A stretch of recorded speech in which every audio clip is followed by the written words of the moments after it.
2025 Ford Explorer has gotten what we call a mid-cycle refresh. And that means it's got some slightly new styling, it's got a new interior, it's got some new technology, but it has the same engines and it has the same chassis and it has all the same stuff underneath as the outgoing 2024 model. Well, we saw the new 25 Explorer a couple of months ago, but we've now had our first taste behind the wheel of the refreshed 25 Explorer. And we've come here to my hometown in Ann Arbor, Michigan to actually drive this new 25 Explorer, and here's what we think about it.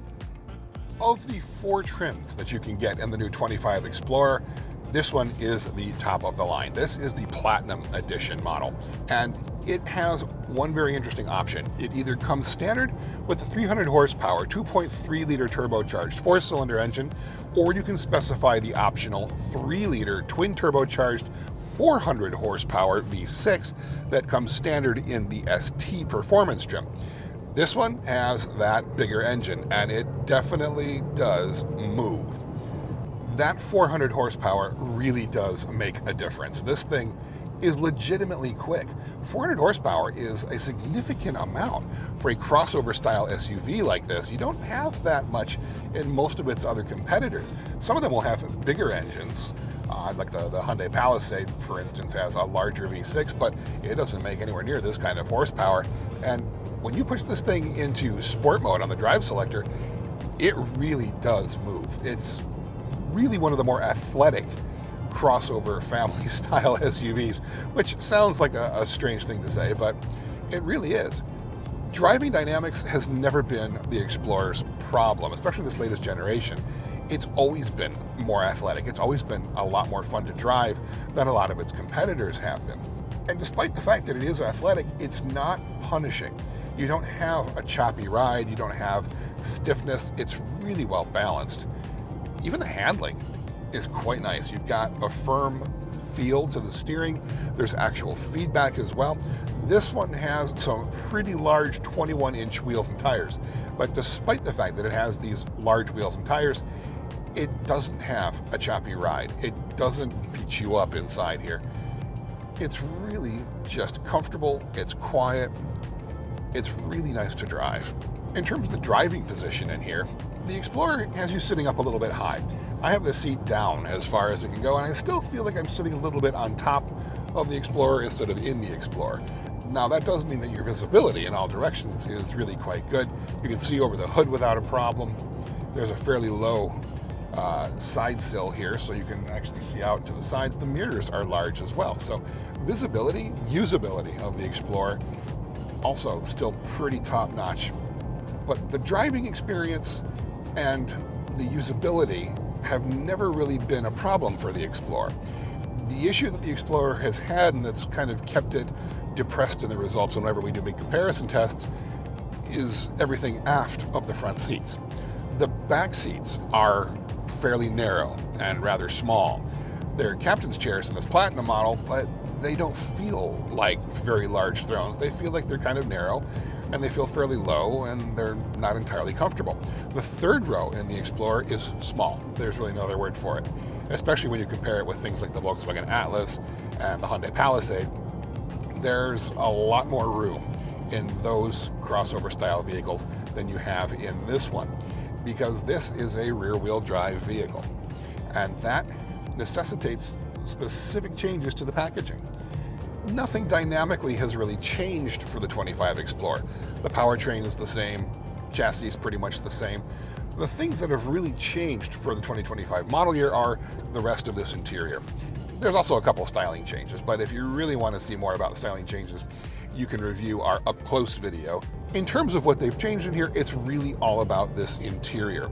And this being the Platinum model, you actually have the optional Mojave Dusk colored interior, which is what this one is.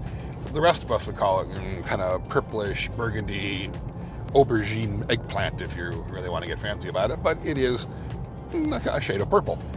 It's really nice. This is probably the nicest Ford Explorer interior I've ever been in, in all the ones that I've been in over the years. And you can see some of the differences that we've had in our up-close video, but actually experiencing it on the road and driving it, you realize just how very usable it is as well. Front and center is this big 13-inch touchscreen, which is new for the Explorer. They got rid of the vertical stack version. It wasn't really that great.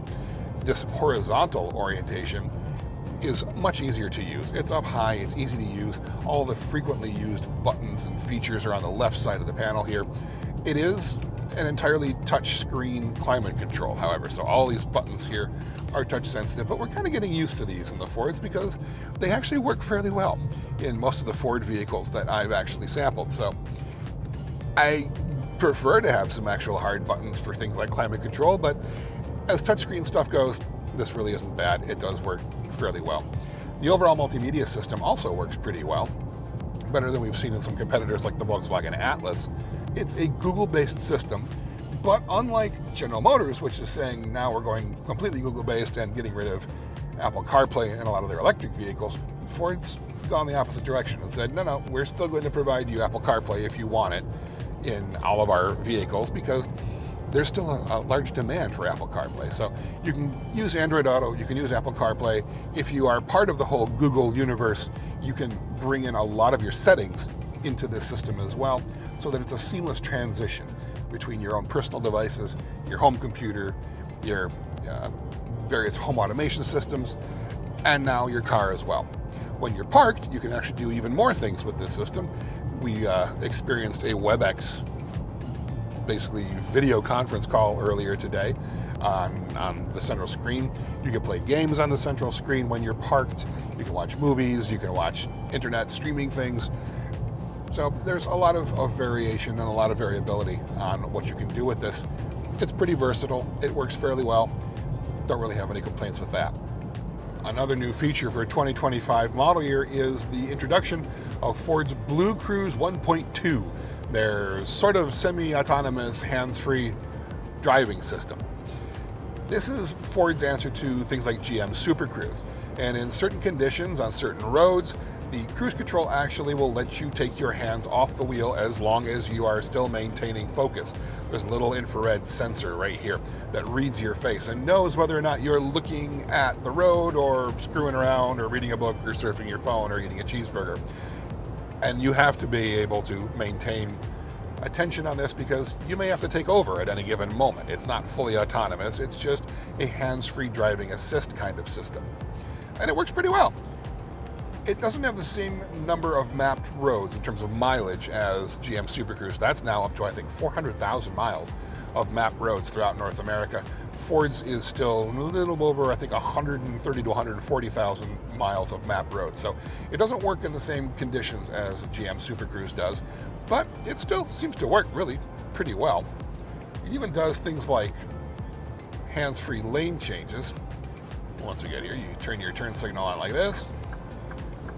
It reads next to you and will automatically change lanes and accelerate you back up to the speed that you were going at if you happen to be going slower than the traffic. GM Super Cruise does that automatically. You can shut that off, but it's something that it'll automatically decide to do if you've told it it can do it. The Ford system, you still have to signal it. That's not uncommon. A lot of other systems are like that as well. Overall, though, the thing works pretty well. So if you want to go back into this lane, turn the turn signal on, and we move over.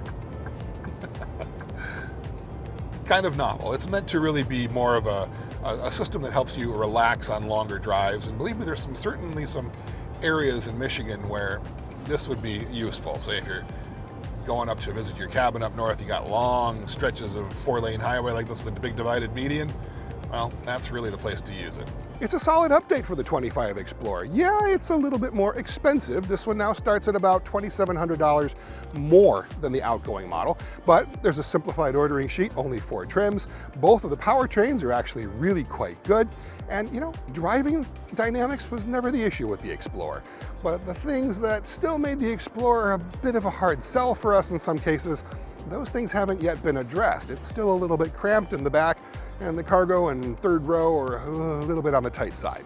However, if driving is more important to you than hauling stuff or people, the new Ford Explorer really is just as good as you might think it is. If you'd like to learn more about the new 2025 Ford Explorer or any of Ford's family vehicles, you can look everything up on Cars.com.